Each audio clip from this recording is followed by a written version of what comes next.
সম্মানিত প্রশিক্ষণার্থী, আসসালামু আলাইকুম। ৫৩ নম্বর কম্পিউটার ট্রেনিং ক্লাসে আপনাকে স্বাগতম। মূল ক্লাসে আপনি শিখবেন Microsoft Access create and design ribbon থেকে মেক এ সুইচ বোর্ড। আমি ট্রেনিং বইতে চলে যাচ্ছি। আমাদের ট্রেনিং বইতে যেভাবে দেয়া আছে আমি সেই রকমভাবে আপনাদের দেখানোর চেষ্টা করব। ক্লাসটি ব্যবহার প্রয়োগ ছাত্রছাত্রীদের data entry table switch board তৈরি করতে পারবেন। মেক এ সুইচ বোর্ড এর কাজ হচ্ছে ডাটা এন্ট্রি করার জন্য কয়েকটি ফর্ম, রিপোর্ট ও ফর্ম বন্ধ করা, প্রোগ্রাম বন্ধ করার মতো কয়েকটি বাটন পাশাপাশি রেখে কাজ করতে পারবেন। আমাদের ট্রেনিং বইতে 1.1 যে নিয়মটা দেওয়া আছে, প্রথমে এমএস এক্সেস চালু করে কয়েকটি ফর্ম ও রিপোর্ট তৈরি করতে হবে। তারপরে ক্রিয়েট থেকে ব্ল্যাঙ্ক ফর্ম, একটি সাদা ফর্ম আসবে। ফরম্যাট থেকে টাইটেলে ক্লিক করে টেক্সট বক্স আসবে, এর মাধ্যমে ফর্ম 1 লেখা থেকে মুছে দিয়ে সুইচ বোর্ড লিখতে হবে। আমি সরাসরি এক্সেসে চলে যাচ্ছি। এক্সেসে যাওয়ার পরে আমি এখানে দুটো টেবিল ফর্ম এবং রিপোর্ট তৈরি করে রাখছি ভিডিওটি শর্ট করার জন্য। আপনারা অবশ্যই তৈরি করে নেবেন যদি না করা থাকে। এবং দুইটা রিপোর্ট এবং ফর্ম তৈরি করছি। তৈরি করার পরে ক্রিয়েট থেকে ব্ল্যাঙ্ক ফর্মে যাব। ব্ল্যাঙ্ক ফর্মে যাওয়ার পরে ফরম্যাট থেকে টাইটেলে ক্লিক করব। টাইটেলে ফর্ম 1 আসবে, এই জায়গায় আমরা লিখব সুইচ বোর্ড। সুইচ বোর্ড লিখে নেব।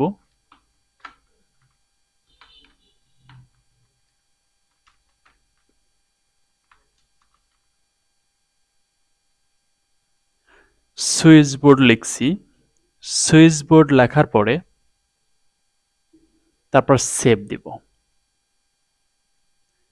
সেভ অপশনে এসে এখানে লিখব সুইচ বোর্ড।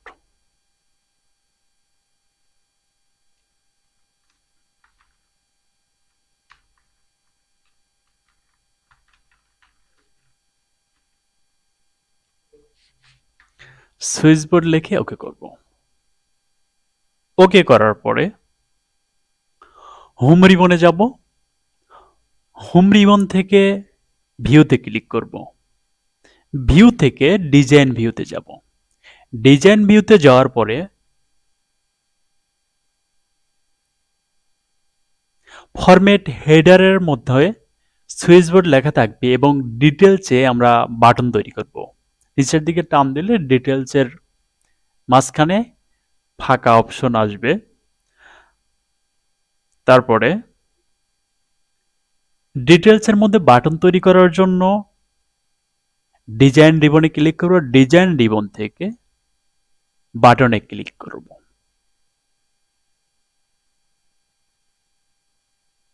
বাটনে ক্লিক রাখার পরে অবশ্যই খেয়াল রাখতে হবে ইউজ কন্ট্রোলার উইজার্ড এই জায়গায় সিলেক্ট থাকতে হবে।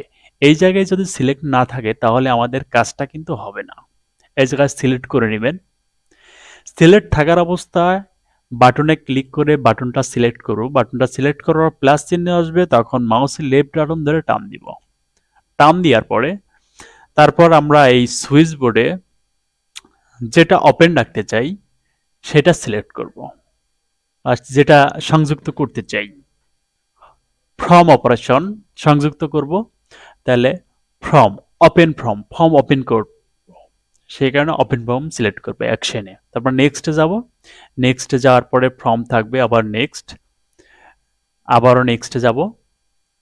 যাওয়ার পরে এখানে টেক্সট সিলেক্ট করে দেব। টেক্সট সিলেক্ট করার নেক্সট, আবারও নেক্সট, ফিনিশ।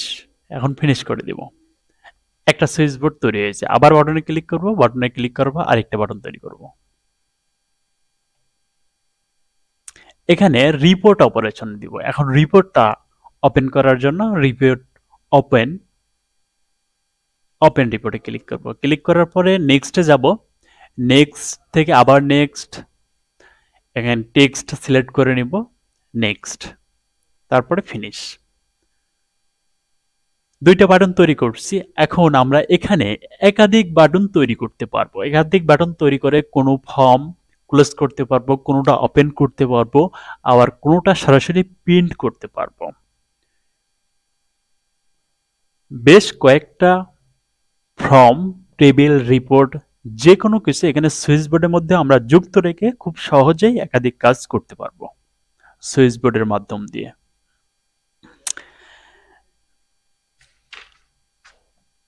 এখন 1.2 তে সুইচ বোর্ড তৈরি করার পর দেখার জন্য, সুইচ বোর্ড তৈরি করার পরে দেখার জন্য হোম রিবনে যাব। হোম রিবন থেকে ভিউতে ক্লিক করব, ভিউ থেকে ফ্রম ভিউতে যাব। ফ্রম ভিউতে যাওয়ার পরে আমাদের এরকম সুইচ বোর্ড নিচে ওপেন ফর্ম, ওপেন রিপোর্ট। আমি ওপেন ফর্মে যদি ক্লিক করি আমাদের ফর্মটা ওপেন হবে, এটা কেটে দিব। তারপরে যদি ওপেন রিপোর্টে ক্লিক করি তাহলে রিপোর্ট ওপেন হবে। এইরকম ভাবে আমি একাধিক তথ্য এখানে সংযুক্ত করতে পারবো। সুইচ বোর্ডে অনেক তথ্য সংযুক্ত করে একাধিক কাজ খুব সহজেই করতে পারবো। তারপর ট্রেনিং বইতে চলে যাব। তারপরে অপশনে আমাদের যেটা বলা হয়েছে, পূর্বজ্ঞান যাচাই বলা হয়েছে মাইক্রোসফট অফিস অ্যাপ্লিকেশন বহু ব্যবহৃত সফটওয়্যার ও এর কাজগুলো কি কি। এখানে উত্তরে বিস্তারিত বলা আছে, আপনারা অবশ্যই মনোযোগ সহকারে পড়বেন।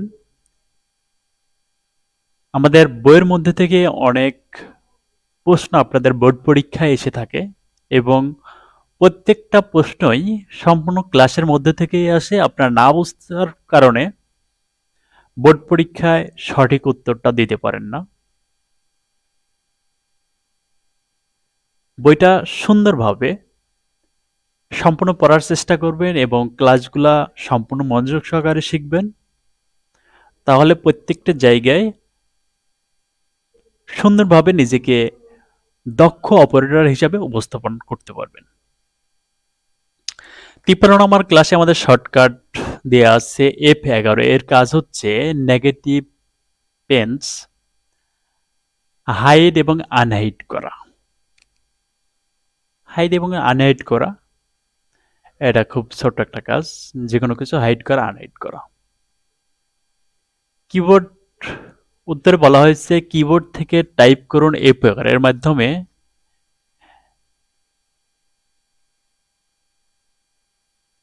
এর মাধ্যমে নেভিগেশন পেন্স হাইড এবং আনহাইড করা যাবে। বাড়ির কাজে বলা হয়েছে এমএস পাওয়ার পয়েন্টের কাজ করা, এমএস পাওয়ার পয়েন্টে করা যায় কিন্তু এমএস এক্সেসে করা যায় না এমন 5টি কাজের নাম বলুন।